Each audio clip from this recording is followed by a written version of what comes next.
Hi, it's me, Kathy McCarty, and you're watching Time to Connect with John Crackerjack.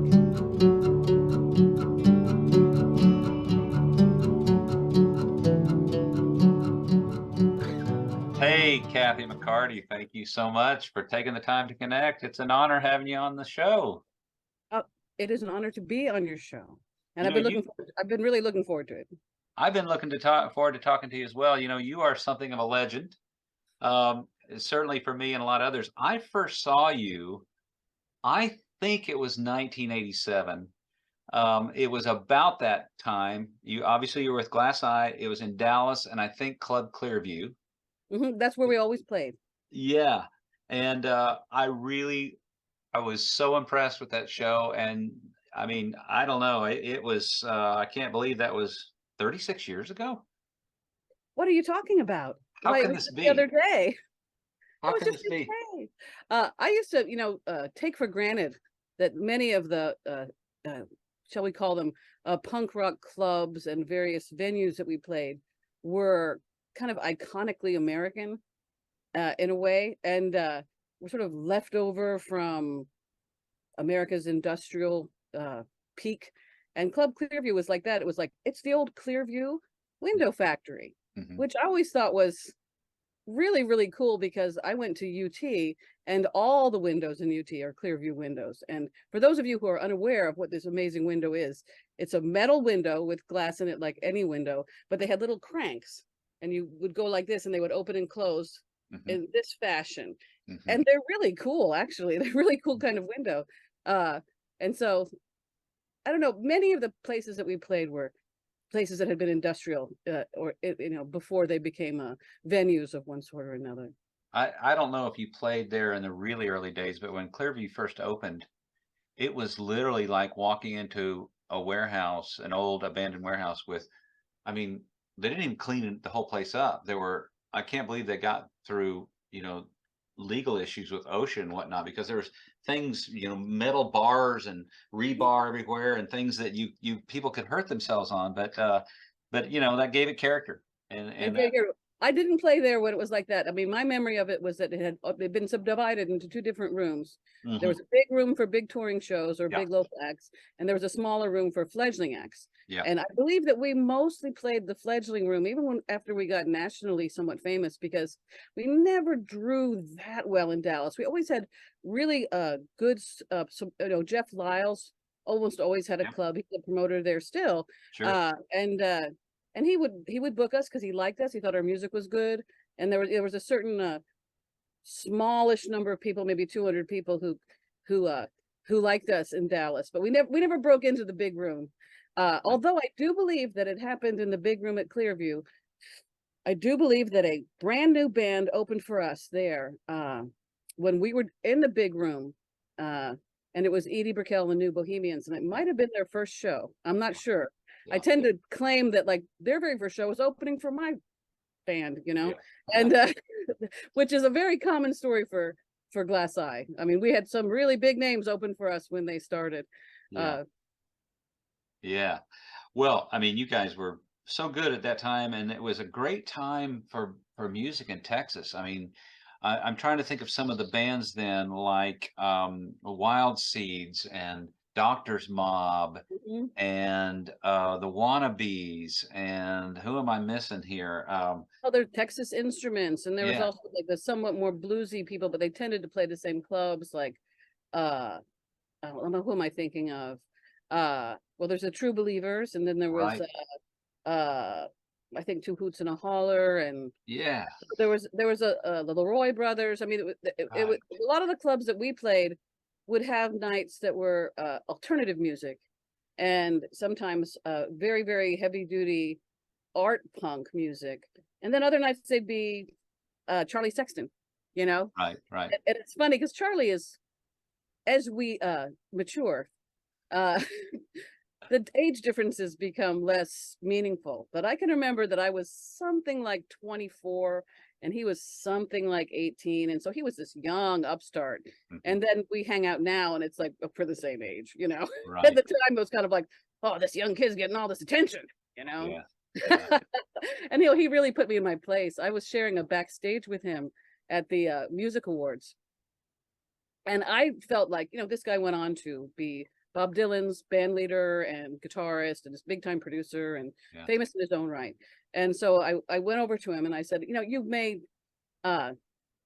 not know who I am, but my name's Kathy McCarty and I used to play in a local band called Glass Eye. And he went, I know who you are. Who you are. He was so sweet. He was like, I know who you are. And he said, I went to see you guys at Liberty Lunch all the time. You guys are fantastic. And I felt really bad because I didn't go to see him because I was kind of jealous of how much attention he was getting. That's my little tiny petty heart of it when I was in my 20s. You were young. You were young. I was young. I didn't know any better.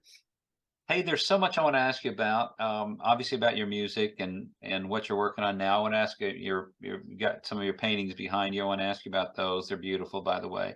I want to ask you about your guitar playing. Our mutual friend Will Johnson, as you know,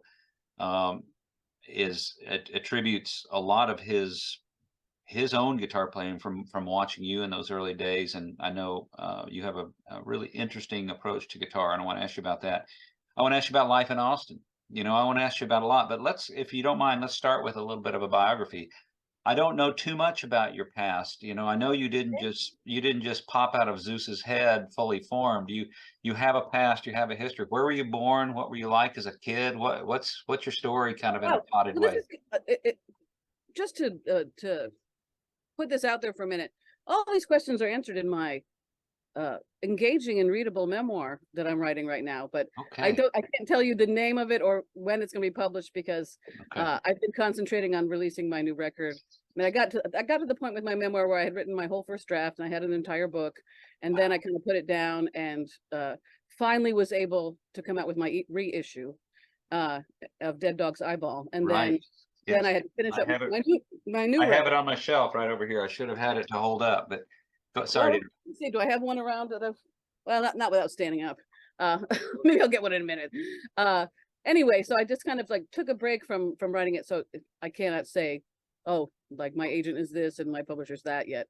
But just to answer the actual question, I was born in Connecticut, and a little town called New Canaan, which is now kind of a wealthy suburb, but when I lived there, it was just a little town. And I lived there until I was 10. And then my parents, my mother remarried, and she married a guy that she wasn't, I don't know if she would have married him if she'd known this was going to happen, but IBM transferred him to Austin. And so she had to leave her family and everybody she knew and the culture she was familiar with and relocate to Texas. And it was pretty traumatic. That kind of move is, I think a lot of American families were just expected to do it at that time. Like you got transferred and now you're going somewhere else, and it would just go. And so that's what happened to us. And I remember, this would make you laugh, I think probably, but they didn't know about Texas. They were from New England, right? And so, and I was like, I'm not going. I'm like 10 years old, but very headstrong. I'm like, I'm not going there. Forget it. And they were like, well, we'll get you a horse.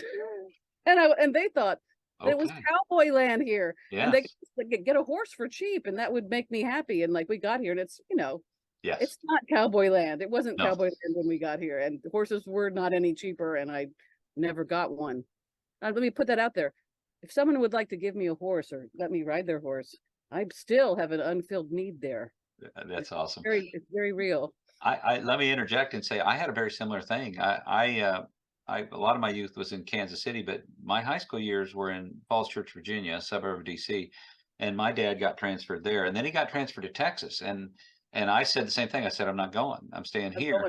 And they said, well, we're going to Waco, Texas. Now, I knew nothing about Texas, but it sort of sounded like the Old West to me. Yeah. And I thought, this might be fun. And I moved to Waco, Texas. And was it fun? In 1973, and let me tell you, it was not great. I can't imagine that. It only could have been less fun than Austin at the time. But I did discover Austin very quickly, and I realized, man, this is a cool place. You probably discovered it before I did, even though I was here. My parents at the time, I guess this was really common because we were still in a period in, like, say, 1971, where people were leaving the city and moving to the suburbs. And so they bought a brand newish tract house in the farthest north Austin suburb because that was, affordable. And all that kind of stuff. And of course, now it's considered downtown Austin. It's grown so much, but at the Right. time we were on the edge of town, and Austin and Texas in general don't have any mass transportation. And so we were just kind of stuck in the suburbs, like until we got out of high school. Mhm. And you really, literally, it was kind of like, well, you can walk to elementary school and you could walk to junior high, and there's a convenience store, and that's about it. Yeah. That's it. There were, I mean, and also Austin didn't keep up with building public pools as it grew. So with people that live more centrally had a wonderful, New Deal public pools all over the place, and Barton Springs, but we didn't have anything like that up there, Yeah. And anyway, so it was there was not a lot to do, which I think you probably experienced in Waco too, right? I mean, just Oh, not absolutely. a lot to do, not a lot to Absolutely. do. Right. And it was hot. It was just so hot. Especially for a girl from Connecticut. Yeah. So hot. Well, And is that how you started playing music? Because you didn't have much else to do, or when did you start playing guitar? no, when I had been playing violin in my elementary school, and I was considered something of a prodigy, and apparently I was really good. But when I moved to Texas, I think that I was subconsciously wanted to punish my parents or something, and I just was kind of like, I can't play anymore. And I was like, I'm just not good at it anymore. I'm not interested in it anymore. Hmm. And so that was dumb. I mean, I don't know. I was unconscious on my part. And then later on, well, I've got to backtrack a little bit. When I was about 2 or 3 years old, and yeah, I really do mean that, I'm really that little, I was trying to decide what my life trajectory was going to be. And I either came into this incarnation with an idea in mind, or I figured it out fast, but I just decided that, well, I was going to be a great poet. That's what I was going to do. That was my thing. And I started writing poetry around the age of 3. And by the time I got to elementary school, I was really good at it. The teachers were jealous. I mean, I was just really good. I was a good poet. And so I had this life plan of like, well, I'm going to be a great poet. That's my thing. And so it wasn't so much music as words. And then I got to be about 13, and I realized nobody gives a fuck about poetry. Right. Nobody reads it. Nobody publishes it. Yeah. Nobody cares. Yeah. You could be the poet laureate of the United States and people don't know your name. And I realized my plan isn't as good as I thought it was. And then I thought, well, the Beatles and Bob Dylan and people like that, they write lyrics and set them to music, and everybody ponders them and thinks about them all the time, and they're hugely famous. So I need to learn to play the guitar. And this is about 13 years old, you said? About 13, yeah. I was like, I have to learn to play guitar, and it never occurred to me to not do the showiest instrument. That's why I picked the violin. I wanted to be up front and everyone pay attention to me. I've got that pay attention to me problem that many of us performers have. Pay attention. Yes, we do. Yeah. And so anyway, so I learned how to play the guitar. I took some guitar lessons, and I learned the basics and everything. And then I started trying to write songs, because that was the whole point, was of learning the guitar in the first place. And I ran up against some problems in my well thought out, extremely reasonable life plan to become a rock star, which for me was the practical choice, it was way more practical than my original plan. And being a poet, yes. Being a poet, so I felt like I was, really buckling under and being very practical mom. Yes. And anyway, I ran into some problems, one of which was I have some musical talent, but I'm not musical talent, particularly. And I really couldn't, after a certain point, I mean, I could learn all the stuff that most people could learn, like all the different chords, and how to play various songs. But I just didn't have the facility that you really needed to be able to do the stuff that I saw people doing when I got on the music scene, when I started being a professional. And so I thought to myself, and this goes to the question about Will Johnson, I thought, I can't do what Stevie Ray Vaughan is doing, and I can't do what Charlie's doing. Jon Dee Graham is doing, or Charlie wasn't around yet, but essentially Charlie or those kind of guys. Yeah. And if I could practice and study the guitar the rest of my life, I wouldn't be as good as them at it. So I have to make up a completely new way of playing guitar that I invent. Wow. And I knew so little about music theory that I thought when I wrote some chords that they were new and they needed a new letter name. Like I'm playing an M. I mean, I was really not. What key is this song? It's in the key of M. An M, yeah. And I used to argue when I was first in Glass Eye with Brian. He'd say, well, all our songs in 4/4. And I said, well, can't we do something in 5/5? And he was like, it's the same thing. It's just worse. And I'm like, I don't understand. I mean, why don't we just like branch out here and maybe do some songs that are in like 7/7 or I don't know, and play M. Like, I just thought that there was more to do. Right. Anyway, the thing is, I just tried to learn how to play guitar in a way that pleased me, that I thought was artistically sound, that was just my way. Just and I learned later that the guitarist of the B-52s did the same thing, and his thing was to play the guitar with only 4 strings on it, and they were tuned different. So I didn't think of those ideas of like tuning. I still tuned a normal way. I just tried to do stuff that I thought sounded good, that didn't sound like what other people were doing, and I was really good. I was really successful at it. And it's funny because most of the time people didn't notice my guitar playing that much. I mean, usually if you read a Glass Eye review or even a Kathy McCarty, solo career review, they don't talk about my guitar playing much. I mean, sometimes they talk about it if they're, you know how rock reviews they would say so and so's drums, this person's keyboards, this person's bass. They would use some adjectives to describe it, but in general, the only people that really were wowed by my guitar stylings, as Michael Corcoran used to call them, were really good musicians. Yeah. The first time I was 24 when I met Jon Dee Graham in person. I mean, I knew he was famous before that, and I played him, like, I wanted to press him, and I played it, the song that was popular that Glass Eye was doing then, Vegetable Wheel off Marlowe. And he was like, what the fuck are you doing? Right. He had me show him what I was doing, and he was like, I can't do that. And he was really impressed. And of course, Brian decided to play in a band with me because I was original. It's like, and he was like, I hate hearing people just banging away the same old chords. Right. At least you're doing something interesting, So there were people that were into what I was doing, but generally speaking, it's kind of an overlooked thing about me. So when Will told me that your guitar playing influenced me more than any other person on earth, I was like, tell me, I never hear this. Like, this is an area that, like, I really don't get any strokes for, and Well, and it made me feel a lot better, There's a great story that you tell in the essay about Will in the forthcoming book, by the way. It's still in process. It takes forever to get a book out. Oh my goodness, I had no idea when I sat down to write one. Mine is still in peer review, but soon it's supposedly out of peer review soon. I'll be making edits, and then it'll be in the pipeline to get published, but it'll probably be 2024, by the way. Yeah. And in your essay in that book about Will, you mentioned the story about when Jon Dee, when he had that encounter with Jon Dee, and Jon Dee quizzed him. Do you remember? He said, yeah, okay, I want to see if you really know what you're talking about. And he talked about the geometric shapes. And as I understand it, correct me if I'm wrong, really what you were doing is you were creating new voicings for chords up and down the, basically. Yes, and I did not know that. I thought I was writing new chords. Yeah. And so one time, I mean, at an embarrassingly late date of my career, I was talking to Rich Brotherton, and he said, so, I mean, are all your songs in D? And I said, I don't know what key my songs are in. Oh, they're in M. I don't know what key. I don't even understand what a key is, really. That's great, though. And so essentially what I was actually doing, I do know now in the moment of the flowering of my maturity, I do know now that I was writing new voicings for chords, and I was doing interesting stuff with the right hand in terms of how I was picking it, because I was essentially, strangely, in the 70s, there was a real big, you may remember it, anti-disco backslash. It was like, disco sucks. And like, disco was very popular dance music, but it wasn't lyrically very heavy.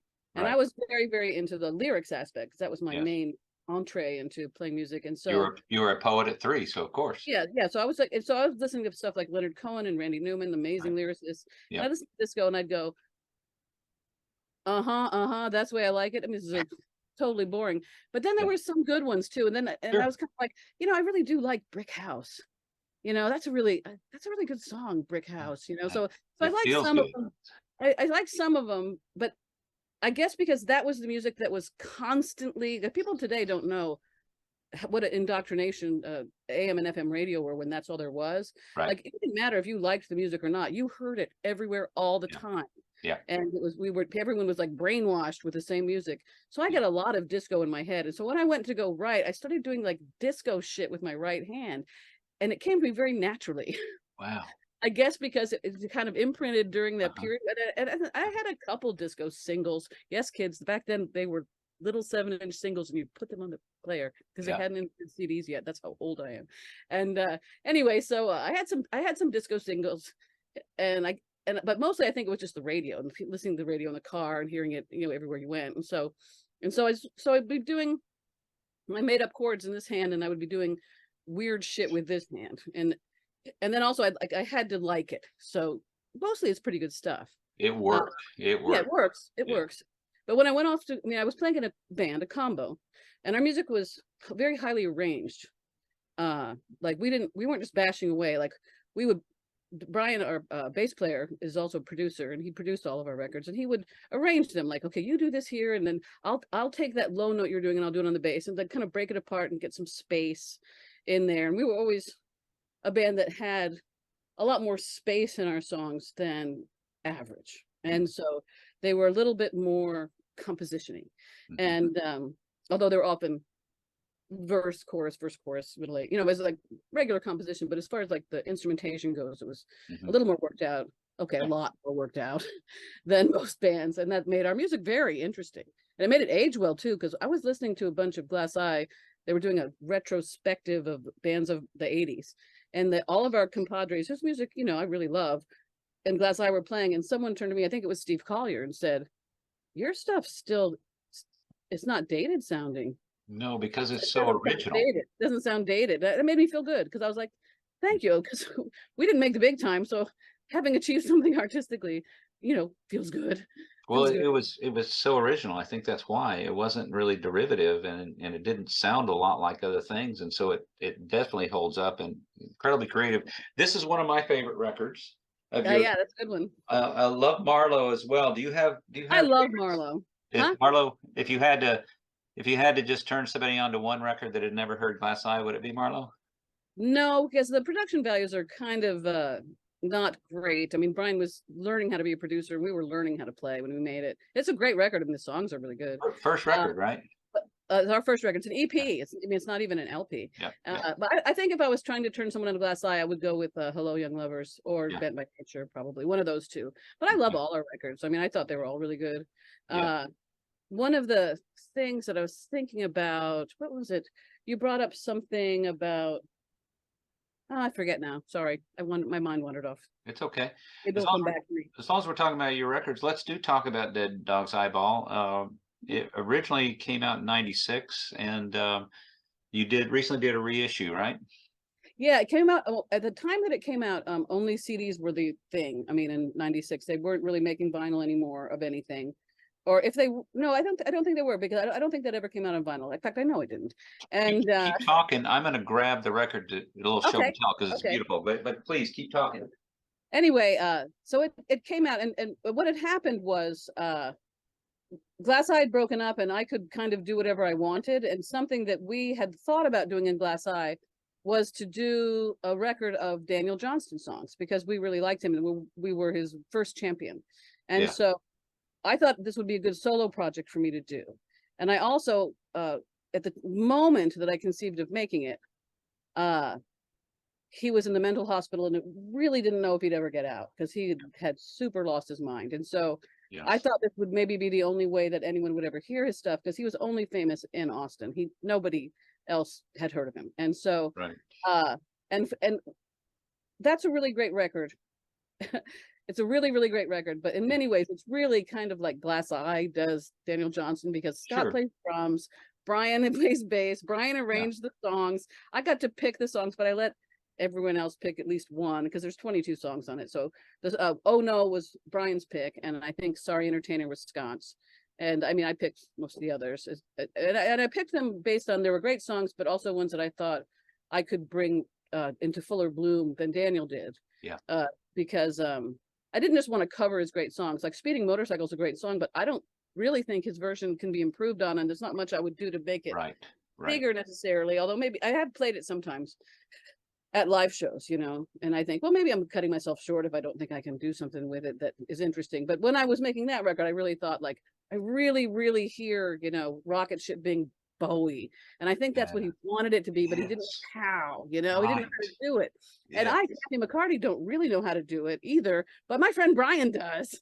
So I can just Yes. say, let's do it Bowie. And he'll be like, okay. And then he knew what to do because he's smart that way. He's super, super musical in a way that I'm not. So that record came out, and I toured on it, and it's probably the thing I'm best known for. And I knew that was a potential downfall, that people would know Sure. me for being, you know, Daniel Johnston's Joan Baez kind of. Hmm. But I was willing to take that risk because I wanted people to hear his music and I wanted to do his music, you know. Yeah. So, Yeah. and then after that, uh, the record made a lot of money for the small label I was on, but it didn't make me any money. And I went on tour, and we did Shock it and awe.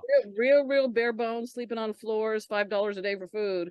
I still lost like $10,000, and I had to declare bankruptcy. And then I got audited by the IRS, and then I was like, Oh, fuck it. Okay, so it put me in a position where I was like, I am not going to pay to do this anymore by working my day job, bussing tables, and then saving my pennies, and then going out and losing my money.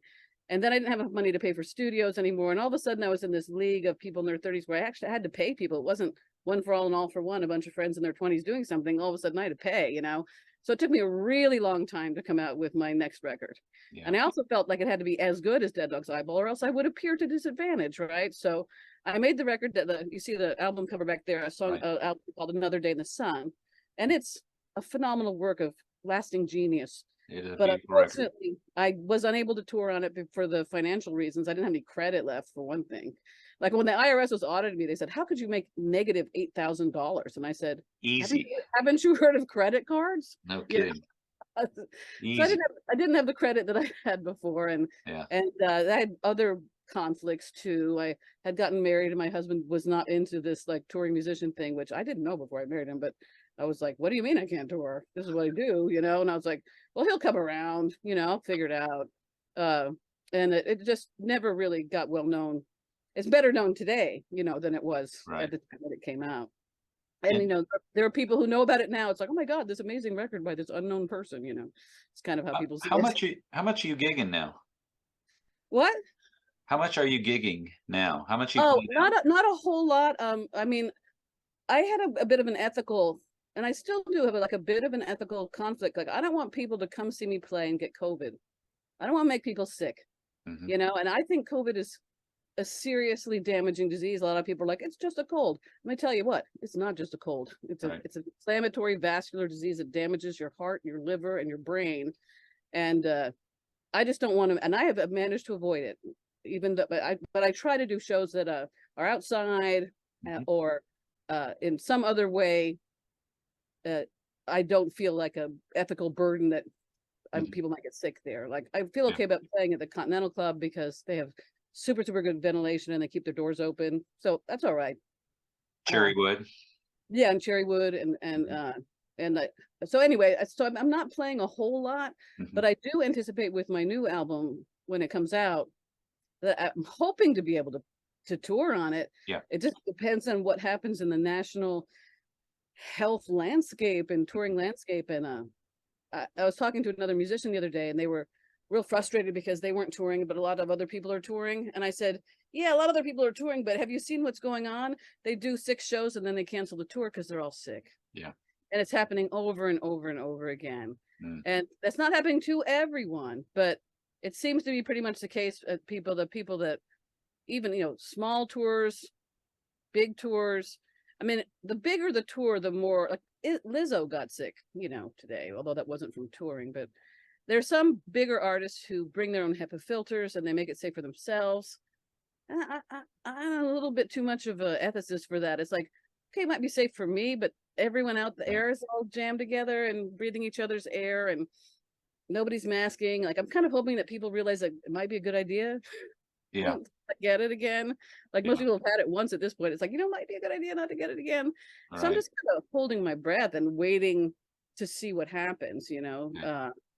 And I think a lot of people think it's a lot better right now than it is. Like, oh, everything's fine. It's over. The president said so. And it's like, It's the, definitely, it is better, but it's not over. Yeah. it's not over. And the way that it's better is that they quit counting it, which is, Well, I think it's, I think, you know, I got it. but Yeah. I had gotten the vaccine, and Right. So you didn't die right, immediately. and it wasn't too bad for me. But I not had the vaccine, who knows? Who knows? Right. And Yeah, also the vaccines help a lot, but they also wear off really fast. And what they came out saying this year is like so messed up, because they're like, if you got the booster thing, you know, you're protected for 4 months, and we're bringing another one out 12 months from now. And I'm like, what about the other 8 months? right. So the people walking around essentially not vaccinated. I mean, Yeah. be a little clearer, because it's not adding up here. Are Anyway, you, not to talk about that for too long. So I'm playing some. I've got a gig coming up. I'm going to be playing at the Carousel Lounge with nice. Jon Dee Graham. We're going to do a duo show that we did last fall. Yes. We're going to do that on May 10th, I think. No, June 10th. June 10th. Don't you have something coming up, or did you already do it out at Will Johnston's place with Jon Dee? No, No, I did that. I did play at Will Johnston's place with Jon Dee like a year or two ago. last year I was there for that. I was thinking at his new place you were going to do something, but Hmm. maybe it's just Oh, Jon no, maybe Dee. he hasn't. Maybe he forgot to ask me. I don't know. Maybe. Or maybe he asked Jon Dee, didn't ask me. I Yeah, have a maybe. lot. He's more famous than me. You know. Um, so I can't believe that how much time has gotten past us already. Do I'm you mind sorry. if it's okay. Do you mind if we switch to kind of a rapid fire? I'm going to ask you a bunch of questions, just ideas, short answer. Oh, sure. Most memorable show you've played, and there's some of these questions you can't really answer it, but just what comes to mind. Most memorable show that you've played. Okay, most memorable show that I've played. Oh, the Human Barbecue in Philadelphia. Okay. Uh, is that short enough? Yep. Most memorable show you've attended. Most memorable show I've attended. Seeing Richard Thompson at the Back Room. Oh yeah, nice. If you can only listen to one record only, one album for the next 2 weeks, that's all you can listen to. What record is it going to be? This is real easy. Will Johnson's Wire Mountain. Nice, nice. I have to addendum Please. on that I definitely have a severe case of ADHD that when I was finally evaluated, they said, it's so bad you belong in the loony bin. I'm probably autistic. I'm probably a high functioning autistic, but my preferred method of listening to music is to listen to the same record over and over again for years. Mm-hmm. And I've been listening to Will Johnston's Wire Mountain and no other record whatsoever for 3 years now. Wow. So the 2 weeks thing, no problem. There's a great story I got to tell you real quickly that Jon Dee told me that when I think it was that record, he played on that record, and Cornelius is the on number. Cornelius, and he didn't really know the song. He came in and he plays lap steel, and he said no one was in the room with him. They were all in the control room, and he finished, and he was thinking to himself that was pretty good, and he thought, I nailed it. It was great. And Will played a trick on him, and they pretended like they accidentally left the mics on in the control room, and they were all kind of talking like, "Oh, how are we going to tell him this? That wasn't very good at all. We're going to have him redo that." And they're like, "I'm not going to tell you. You're going to tell him. I'm not going to tell him." And Jon Dee was sitting there going, "What the hell, man?" And then all of a sudden they all broke out laughing. And as we all know from listening to that record, it was it's monster. It's totally great. monster. Yeah, yeah. And that is just the way to yank his chain, because he would be so not entirely certain that he was right that he nailed it. Yeah. He might think I nailed it, but he wouldn't. He doesn't have the what he calls a robust sense of self-esteem as I have. Yeah. And so that would have just absolutely completely worked. Right. And it did. It's really fun. Hey, a couple more questions. Let's wrap up. But I just want to ask you if you would be willing to do part 2 at some point, because I have a bunch of questions here I didn't get to, but I do feel like we should wrap up. So let's wrap up, and I would love to do part 2. But I do want to say there's one thing I do want to say. So do you want to do some rapid stuff, or do you want me to just do saying the thing I want to say? Well, first go ahead and say what you want to say. Okay, the thing I want to say is I had projected or planned to get my new Kickstarter of pre-sales of my new amazing record of all hits. That's an exaggeration, but it's largely hits. Up this week. I was going to get it up by Saturday. Things got busy and it'd probably be Monday, but I do want to talk about it in the sense of like, go to Kickstarter and look for Kathy McCarty and find my thing. Cause I have a really, I learned how to edit video by myself with my massive brain. And it's got some videos. It's got one video that I made and one that someone made for me, but I'm real proud of it. And I think people are going to be, give me your money so I can make my record. Right on. Well, listen, first of all, I've got a couple of these in the can, so it's going to be weeks out before this Oh, good. Well, goes out. And in the show notes on the for the video that goes out, I will definitely put links.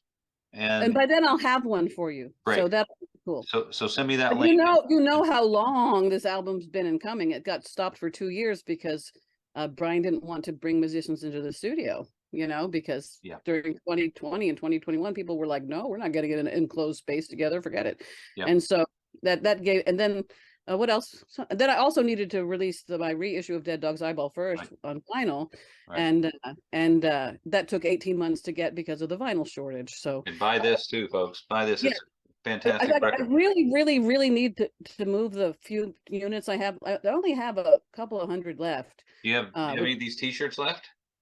No, but I'm going to make another run of them. Okay, great. I've got some people who are interested, and I meant to make them before Christmas, but I got sick, so I didn't make them. But it's on the list of things to do because that's one thing. I mean, the number of things that I can do to actually bring in any money whatsoever is, well, it's not incredibly limited, but t-shirts are good.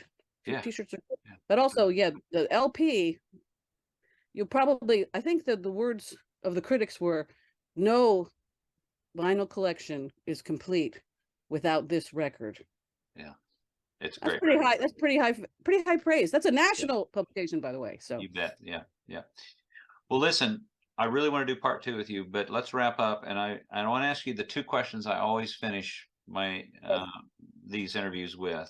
They're pretty profound questions. I'm getting up there in years. I'll be next week. I'll be 67 years old, and I've lost quite a few people. And I just lost one of my best friends recently, as a matter of fact. And it puts me in mind to think about this, the finite nature of this life of ours, and this pesky thing we call time. And so I'm curious what people think about what happens when we die. Do you think about that? I'm so glad I can answer this question for you. Oh, good. And by the way, join my cult. Yeah. You think about this? Oh yes, and I'm going to put out a line of cult products for people to purchase and support my ministry.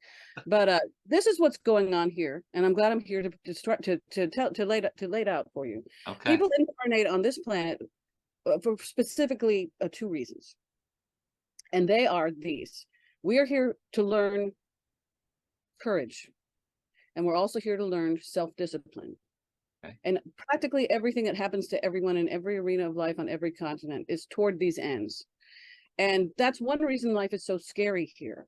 Like, why is life so scary? Why does God or the universe or whatever make that? Not only is there the fear that we give each other by killing and maiming and raping and war and everything, but there's volcanoes and electric storms and hurricanes. Like, it's a frightening place. And the reason is, if it wasn't really scary, you wouldn't have to be brave. So that's number 1.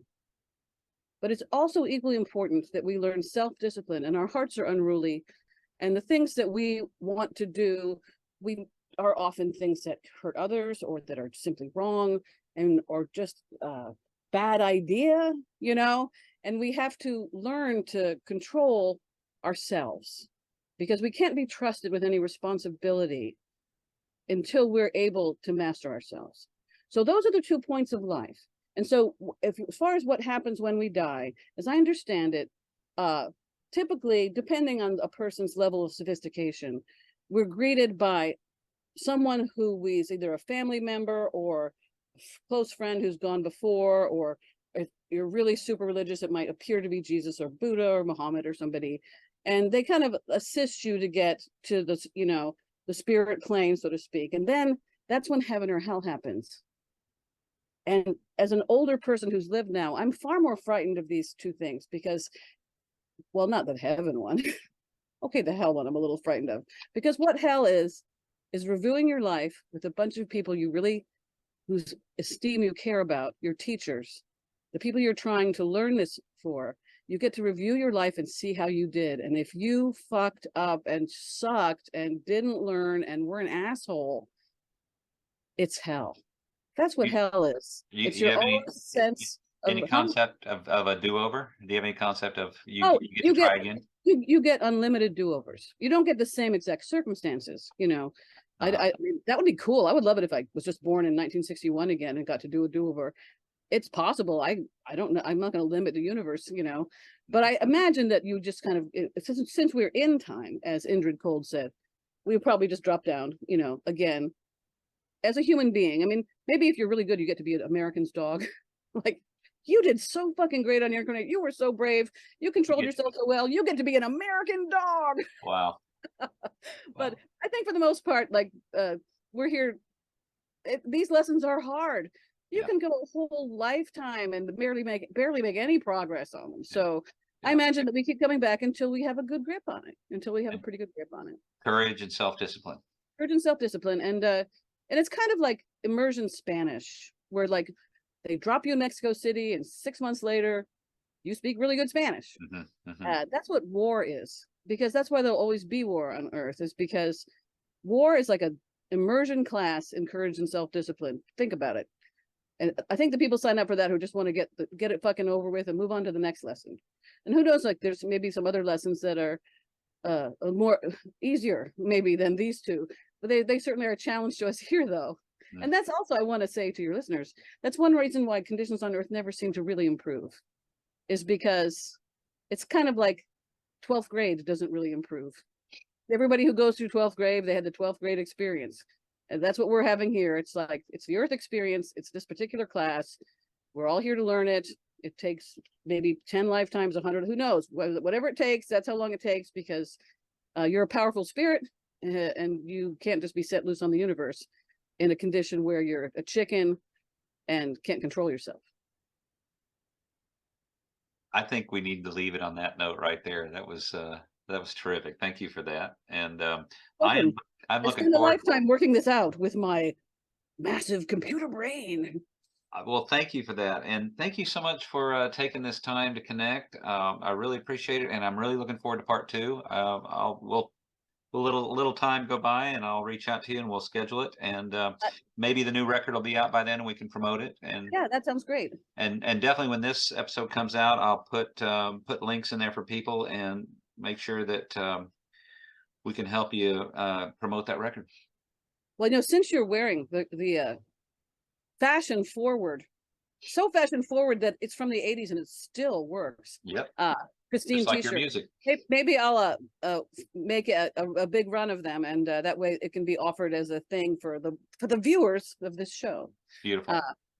Okay. Kathy McCarty, thank you so much. It's been great, Jon. I really appreciate it.